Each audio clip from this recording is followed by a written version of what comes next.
Factory 87, c'est déjà c'est mon atelier, mais c'est surtout un lieu de partage, d'échange artistique, d'émulation. La Factory, c'est une colocation d'artistes.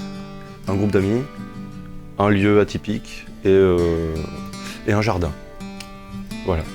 On a tous, en tant qu'artistes plasticiens, des problèmes d'espace pour travailler généralement, et du coup le fait d'avoir un lieu qui soit dédié, ça a permis de se fédérer, et que ce soit pour avoir un usage personnel ou avoir des outils en commun, entre guillemets, l'union fait la force. Il y a des énergies très personnelles dans chaque atelier où finalement on travaille tous les uns à côté des autres, on se croise quand on en a besoin, mais on a vraiment nos temps à nous. Il y a vraiment une dynamique qui est là quand on met en place des projets. De toute façon, l'énergie, c'est la Factory. Alors déjà, c'est un bel espace de travail, c'est la rencontre avec d'autres artistes, l'échange et le mix des idées ou faire émerger de nouvelles idées. Et des petites bêtises aussi.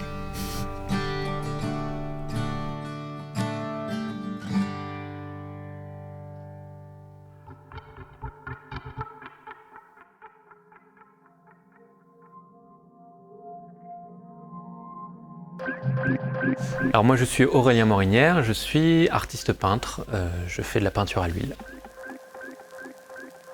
Alors mon travail s'appuie beaucoup sur l'inconscient, sur quelque chose qui serait onirique. Alors j'utilise un vocabulaire qui est très lié à la nature, qui met en scène l'humain, mais dans la nature, pour exprimer justement ce que c'est la nature profonde de l'humain.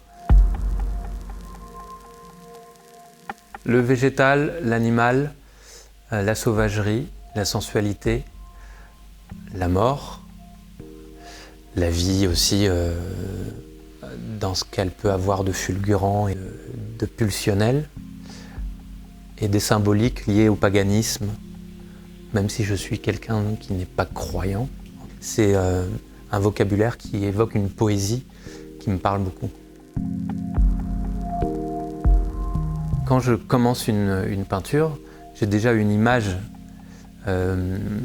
qui est apparue, c'est comme une vision un peu, qui est provoquée par des promenades en forêt, des nuits dans la forêt, des séances photos, toujours dans la nature, et qui vont faire naître une image dans mon esprit. Et quand je me mets à peindre, j'ai cette vision-là. Mais une fois le travail engagé sur la toile, c'est de l'improvisation, je laisse, voilà, c'est comme du dessin automatique. Je ne suis pas angoissé par l'étape de réalisation.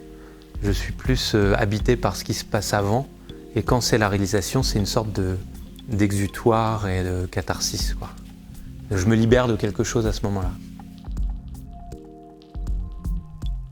Si on me posait la question devant cette exposition, devant mes toiles, mais qu'est-ce que vous avez voulu raconter? Mais je dirais, mais ça, c'est pas important. Par contre, ce que ça vous raconte à vous, ça c'est important, et ça a au moins autant d'importance, voire plus en fait, que ce que ça m'a dit moi quand je l'ai réalisé. Mais maintenant, moi j'ai plus rien à dire sur ce qui est déjà sorti, c'est aux gens qui regardent de raconter une histoire, par ce vecteur-là.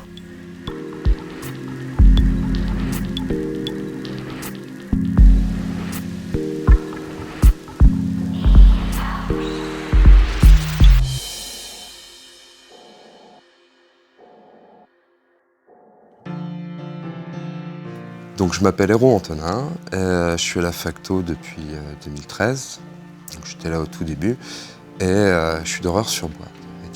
Donc j'ai une technique d'artisan d'art. Je suis parti du principe que j'allais faire de la création autour de cette technique-là, c'est-à-dire créer des choses nouvelles, parce que c'est un métier qui est bloqué dans la restauration du patrimoine, dans ces choses-là, alors que c'est une technique qui permet beaucoup de choses. Alors mes dessins, c'est souvent des tracés géométriques, souvent de base, des formes géométriques de base, où je viens perdre un peu ces lignes, justement, où je cherche une ornementation, des rayonnements, des formes concentriques. Et du coup, ça brouille le côté, la géométrie, le tracé géométrique bien repéré. On le perd un petit peu, même s'il reste là. Du coup, on peut voir plusieurs formes. J'aime bien, je trouve ça un côté un peu, psychédélique. que c'est beau, ce serait déjà bien. Qu'ils aient que j'arrive à faire des choses belles qui leur parlent. Ou qui leur plaît pas du tout, même si ça les dérange complètement, c'est bien, c'est que ça a marché aussi. Le but, c'est d'apporter de l'émotion, je pense, quelle qu'elle soit.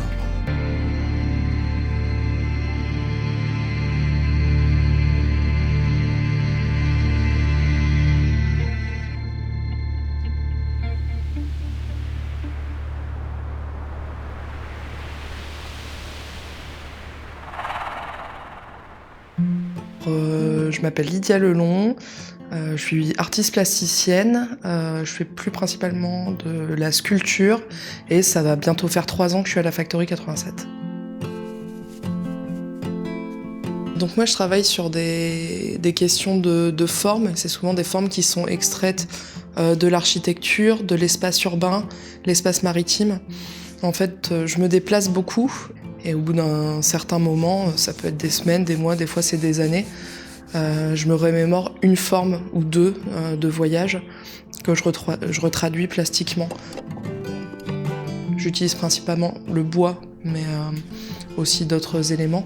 Et je travaille tout ça avec des techniques proches de l'artisanat. Et il y a aussi un rapport à la couleur dans mes sculptures, qui est en lien avec le moment où je rencontre ces formes en fait, dans l'espace public. Les pièces, en général, ça se fait sur 1 ou 2 mois. Donc j'ai pas une production hyper dense, très lente, mais en même temps très rythmée. Je mets beaucoup de musique pour travailler. Donc il y a toutes ces émotions-là. Et puis à un moment, automatiquement, y a de la joie quand ça se monte, quand je vois qu'il y a quelque chose qui tient aussi, simplement que ça tient dans l'espace, parce que je vois pas les éléments finis tant que c'est pas peint et assemblé. La plupart du temps, donc il y a une espèce de découverte à la fin qui est plutôt un moment de joie, quoi. Voilà. N'essayez pas de comprendre ce que j'ai voulu faire et ce que j'ai voulu dire à travers les formes qui vont être présentées, mais vous essayez de voir à quoi ça vous fait penser, sur quoi ça vous emmène, parce que moi c'est comme ça que je les vois et c'est ce qui me permet d'en faire une sorte de carnet de ma vie.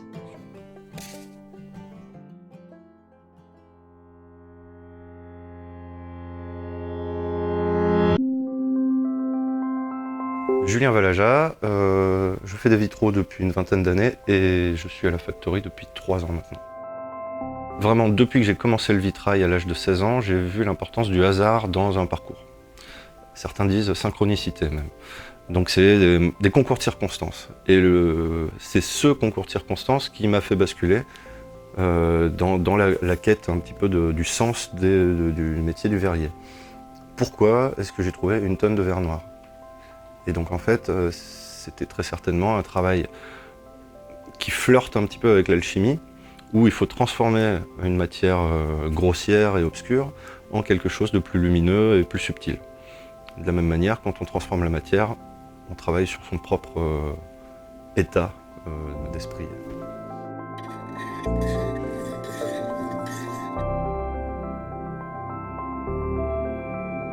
Le vitrail, ce serait l'arrière-grand-père du téléphone portable, en fait. C'est quelque chose de lumineux, qui donne une information. Vraiment, j'ai l'impression que c'est le premier outil de communication et de propagande. Mais voilà, vraiment, pour moi, c'est important de dire le vitrail, c'est l'ancêtre de cette technologie de l'image qu'on est en train de traverser.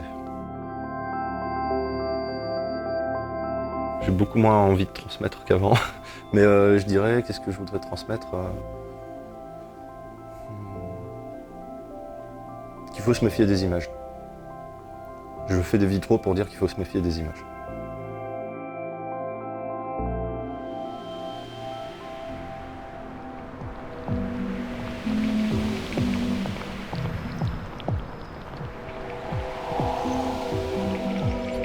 Je suis Ludovic Malégol, je suis à la Factory depuis juin 2016 et mon projet c'est d'utiliser les robots pour l'architecture, l'art et le design. J'ai un laboratoire d'expérimentation et mon but c'est de fabriquer des outils qu'on peut greffer sur le robot de façon à faciliter la réalisation d'œuvres pour les artistes. Le but c'est d'imiter la nature avec la haute technologie. en essayant de la reproduire, mais de reproduire ses mécanismes de formation ou ses mécanismes de croissance.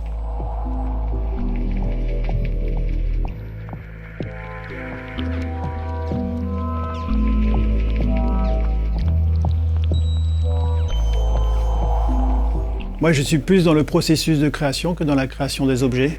Donc il faut plus voir les objets comme étant issus d'une réflexion et d'un processus de recherche.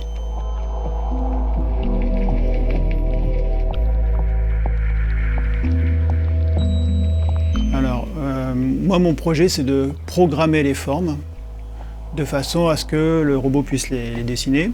Et je programme plutôt que je dessine parce qu'en créant des algorithmes de génération de formes, je vais pouvoir générer des formes auxquelles je ne m'attendais pas.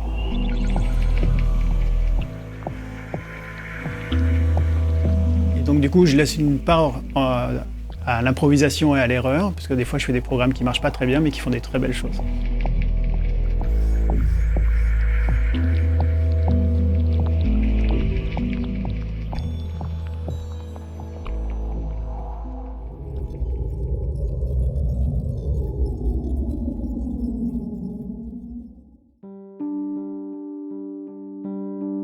Marie-Josée Felgine. Je fais des papiers marbrés au départ que je transforme en paysages volés. Et je suis à Factory depuis 2 ans. Bienvenue dans ma cathédrale. Je n'ai pas bougé dans ma vie, j'ai pas voyagé, j'ai déménagé quelques fois comme tout un chacun. Mais moi, mes voyages, ils sont sur la cuve, sur cette cuve. Donc je voyage et je fais mes paysages qui deviennent statiques.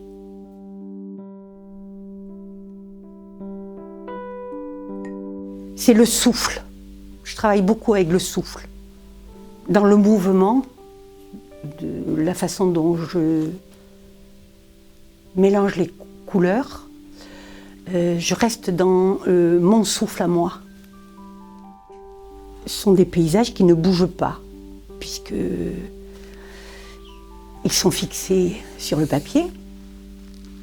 Mais dans ma tête, ils me font voyager.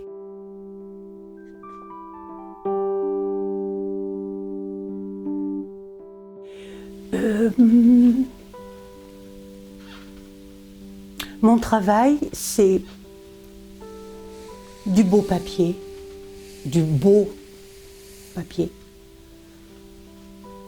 des pigments purs,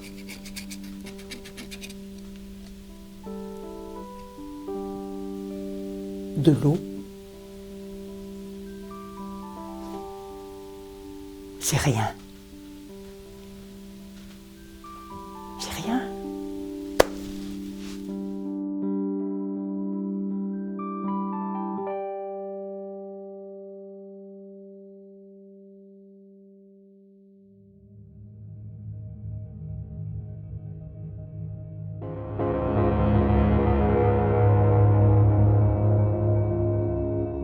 Bonjour, je suis GR, je suis artiste plasticien et ça va faire 5 ans que je suis à la Factory 87. En fait, moi je suis arrivé à la création par le biais de la culture populaire, c'est le cinéma, c'est la BD, c'est la littérature, c'est l'illustration. Et les univers qui m'ont le plus parlé, c'est des univers qui justement abordaient le fantastique, la science-fiction comme un autre plan du réel ou une extrapolation du réel. Et du coup, dans mon travail, c'est ça que j'ai voulu retranscrire, puisque c'est ça qui m'anime, donc c'est l'esthétique qui m'a influencé, c'est celle que je redéveloppe dans un autre plan.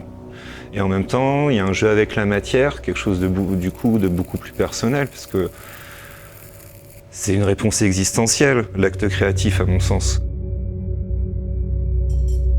Pourquoi tu le fais? C'est parce qu'à un moment donné, il y a eu ce besoin de mettre une forme de l'esprit, une forme visuelle, une émotion qui a pris forme mentalement, besoin de l'ancrer dans la matière.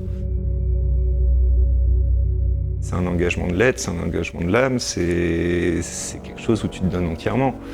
Et après, je suis un condensé de mes influences. Et mes influences, elles sont passées par toute cette culture populaire que j'ai citée et aussi par une réflexion sur le sacré. C'est le sacré dans le sens où qu'est-ce qui donne encore sens, qu'est-ce qui touche encore aux tripes et à l'âme dans notre société, alors qu'on a tout désacralisé justement.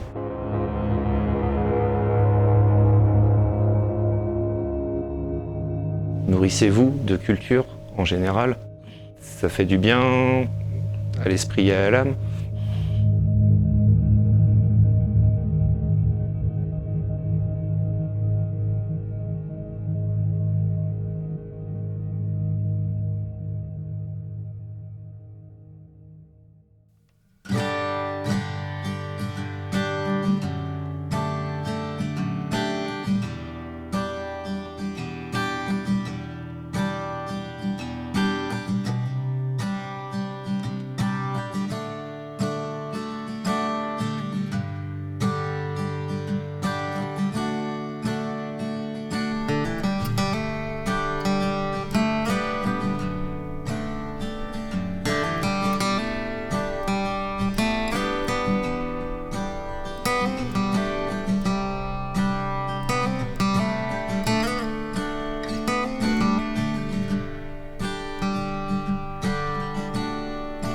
Thank you.